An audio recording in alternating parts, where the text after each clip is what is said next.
నెల్లూరు జిల్లాలో వైసీపీ నేతలను భయభ్రాంతులకు గురిచేసేందుకే తప్పుడు కేసులు పెడుతున్నారని ఫైర్ అయ్యారు.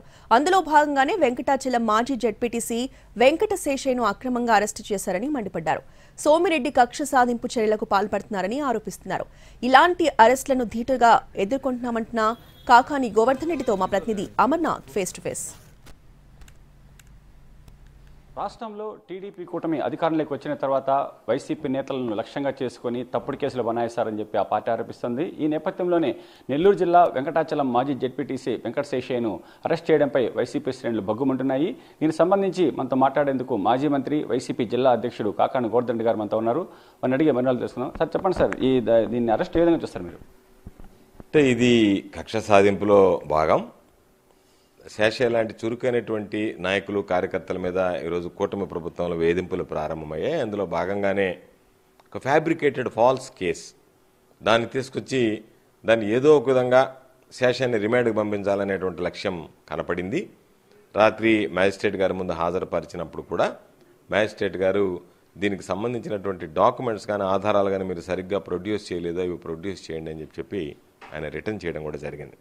అంటే ఎంత దారుణమైనటువంటి పరిస్థితులు అంటే ముద్దాయిని తీసుకువెళ్ళి అక్కడ కూర్చోబెట్టి ఆ తర్వాత ఎఫ్ఐఆర్ నమోదు చేశారు. ఒక నెల్లూరు రూరల్ పోలీస్ స్టేషన్లో పెట్టి వెంకటాచలం పోలీస్ స్టేషన్లో ఎఫ్ఐఆర్ నమోదు చేసి రాత్రి హడావిడిగా 12:30 అప్పుడు అక్కడి నుంచి హాస్పిటల్కి తీసుకువెళ్ళి హాస్పిటల్ నుంచి ముందస్తుగానే అందరినీ ఏర్పాట్లు చేసి అందరినీ ఉండమని చెప్పి మ్యాజిస్ట్రేట్ గారి ముందు హాజరుపరచడం జరిగింది. మ్యాజిస్ట్రేట్ గారు రాత్రి రిటర్న్ చేశాడు కాబట్టి ఈరోజు మరలా ఇప్పుడు కోర్టులో 10:30కి ఈరోజు వెళ్ళి దాన్ని మరలా మ్యాజిస్ట్రేట్ గారు తదుపరి చర్యలు తీసుకుంటారు, ఆయన ఆదేశాలు ఇస్తారు. దారుణమైనటువంటి పరిస్థితి ఏంటంటే లేనిపోయినటువంటి కేసులు. సాధారణంగా సోమిరెడ్డిని కానీ తెలుగుదేశం పార్టీని కానీ వైఎస్ఆర్ కాంగ్రెస్ పార్టీ అధికారంలో ఉన్నప్పుడు కానీ అధికారంలో లేక అంతకుముందు ప్రతిపక్షంలో ఉన్నప్పుడు కానీ గట్టిగా ధీటుగా సమర్థవంతంగా ఎదుర్కొన్నటువంటి వాడు వెంకట శేషయ్య. యాదవ్ సామాజిక వర్గానికి సంబంధించి ఎక్కడ ఏ సమస్య వచ్చినా వాళ్ళ కోసం పోరాడాడు, పేదవాళ్ళ కోసం పోరాడాడు. ఈరోజు పరిస్థితి చూస్తే ఏదో ఒక విధంగా శేషయ్యని జైల్లో వేయాలి అంటే ఎంత దారుణం అంటే ఆ సిఐని తీసుకొచ్చుకునేటప్పుడే ముందస్తు ఒప్పందం, ఇదిగో వీళ్ళు నలుగురు ABCD వీళ్ళని నువ్వు వేస్తాను అంటే నా దగ్గరికి రా, లేదంటే నా దగ్గరికి రావద్దంటే ఈ పోలీసు సిఐ అక్కడ ఉండేటువంటి సిఐ ఆయన ఏ విధంగా కేసును అన్వేషించాలి, ఏ విధంగా సెక్షన్లు వస్తాయని వాళ్ళు పిలిచి కూర్చోబెట్టి మాట్లాడి ఆయనే ఎఫ్ఐఆర్ తయారు చేసి వాళ్ళ దగ్గర సంతకాలు పెట్టుకునేటువంటి దౌర్భాగ్య పరిస్థితులు ఉన్నాయి. ఎలా ఎదుర్కోబోతున్నారు సార్? ఖచ్చితంగా న్యాయస్థానంలో ఎదుర్కొంటాం, న్యాయస్థానాన్ని ఆశ్రయిస్తాం. ఈరోజు ఏం జరగద్దో చూస్తాం. దాని తర్వాత తదుపరి చర్యలు ఒకవేళ దానికి సంబంధించినటువంటి దాంట్లో ఆ సెక్షన్ వర్తించదు అనంటే శేషయ్య రిలీజ్ అవుతాడు, లేదు రిమాండ్ చేస్తే దానికి సంబంధించి క్వాష్ పిటిషన్స్ అన్నీ కూడా రెడీ చేయమన్నాం.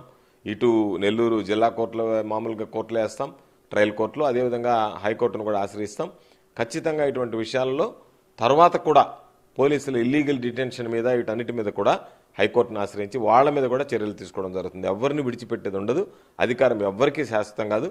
అధికారం ఉందని విర్రవీగితే రేపు అధికారం కోల్పోయిన తర్వాత ఈసారి భారీ మూల్యం చెల్లించుకోవాల్సినటువంటి పరిస్థితి దొంగ కేసులు పెట్టేటువంటి పోలీసు అధికారుల మీద ఉంటుంది.